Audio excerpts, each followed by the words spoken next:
di surat Az-Zalzalah, "Faman ya'mal mithqala dzarratin khairan yarah wa may ya'mal mithqala dzarratin syarran yarah."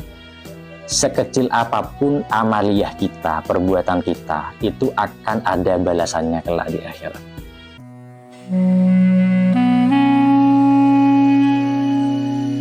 Assalamualaikum warahmatullahi wabarakatuh.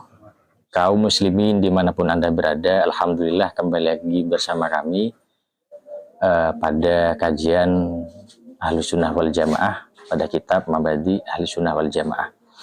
Pada kesempatan kali ini melanjutkan kajian yang kemarin. Pembahasan kali ini tentang apa hikmah dari adab dan nikmat kubur. Di dalam kitab Mabadi Ahli Sunnah wal Jamaah, mu'alif menyebutkan ma hikmatuh min adabil qabri wa naimihi. Apa hikmah dari adab dan nikmat kubur?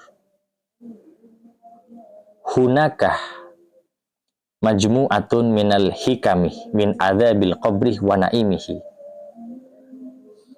Ternyata ada beberapa hikmah dari adab dan nikmat kubur. Wa minha, dan diantaranya yang pertama, ini ada beberapa hikmah tentang nikmat dan juga siksa kubur. Yang pertama, idharu fadlillahi ta'ala ala ibadihil mu'minina as-salihina fi tan'imihim fil hayatil barzakhiyati wa idlalu wa ta'adhibu al-mukadzibina al-asina wal iyadu billah. Yang pertama, hikmah azab dan nikmat kubur menunjukkan keutamaan Allah atau fadilah Allah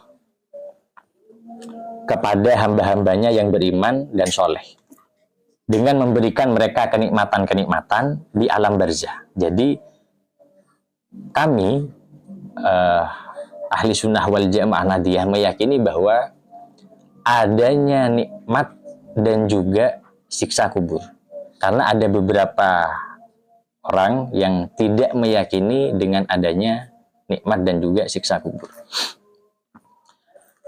serta menghinakan dan menyiksa orang-orang yang mendustakan dan durhaka kepada Allah. Wal iyadu billah, semoga kita dilindungi Allah darinya.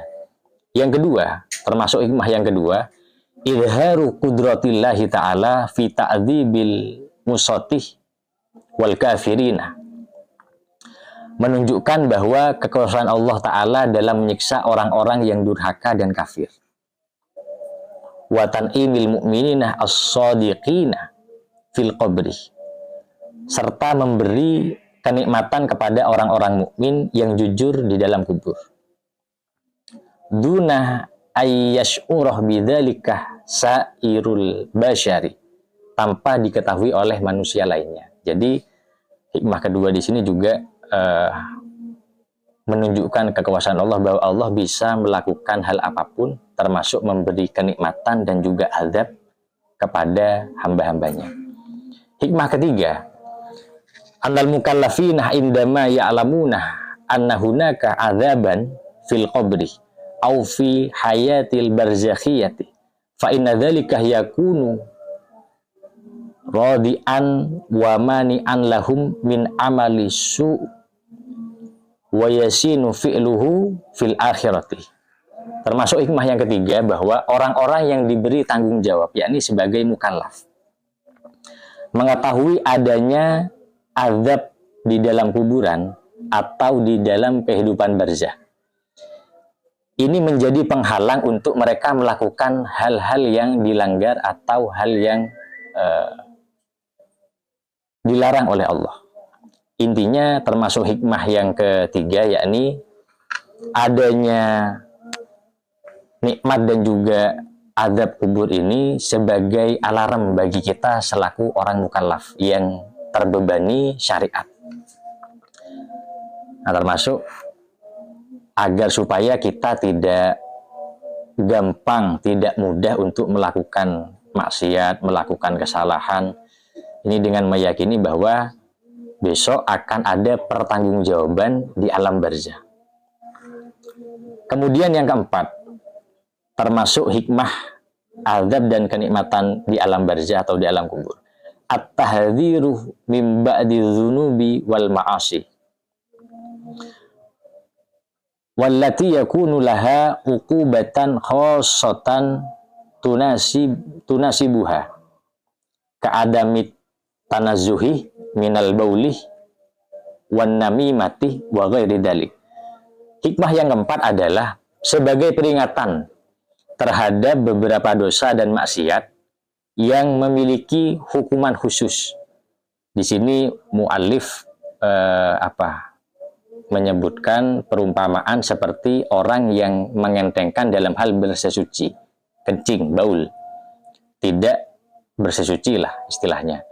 Kemudian namimah, mengadu domba, atau lainnya, yakni sesuai dengan apa yang dilakukan, sebagaimana di Al-Quran di surat Az-Zalzalah, faman ya'mal mithqala dzarratin khairan yarah wa may ya'mal mithqala dzarratin syarran yarah. Sekecil apapun amaliyah kita, perbuatan kita, itu akan ada balasannya kelak di akhirat. Kemudian yang kelima, hikmah yang kelima, qad yakunu adzabu fil qabri mukaffiran li ba'di dzunubi wal ma'asi allati alamma biha al-'abdu fil hayati dunya fayati yaumal qiyamati wala dzambalahu. Termasuk hikmah yang kelima adalah azab di dalam kubur bisa menjadi penghapus bagi sebagian dosa dan maksiat yang dilakukan seseorang pada saat hidup di dunia, sehingga pada hari kiamat orang tersebut dalam keadaan tanpa dosa.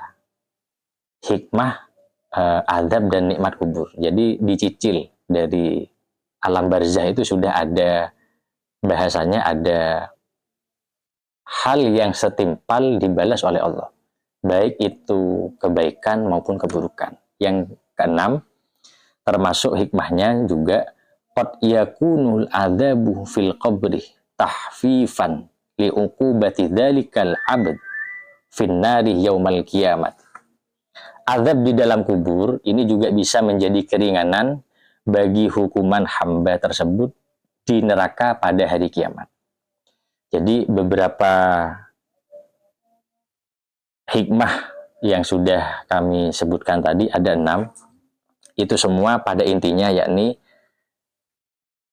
kenikmatan dan azab Allah itu nyata adanya.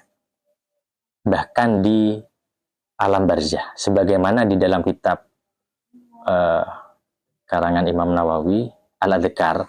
Di sana umat muslim Ahli Sunnah wal Jamaah Nadiyah pasti pada saat mendoakan orang yang meninggal menyebutkan atau membacakan doa kepadanya, Allahumma ja'al qabrahu raudhatan min riyadil jannah wala taj'al qabrahu ghufratan min khufadin niran. Di sana bahkan ada penekanan bahwa orang yang sudah meninggal itu dimohonkan ampun. Ya Allah, jangan jadikan kuburnya sebagai jurang daripada jurang neraka. Jadikan kuburnya sebagai kebun surga.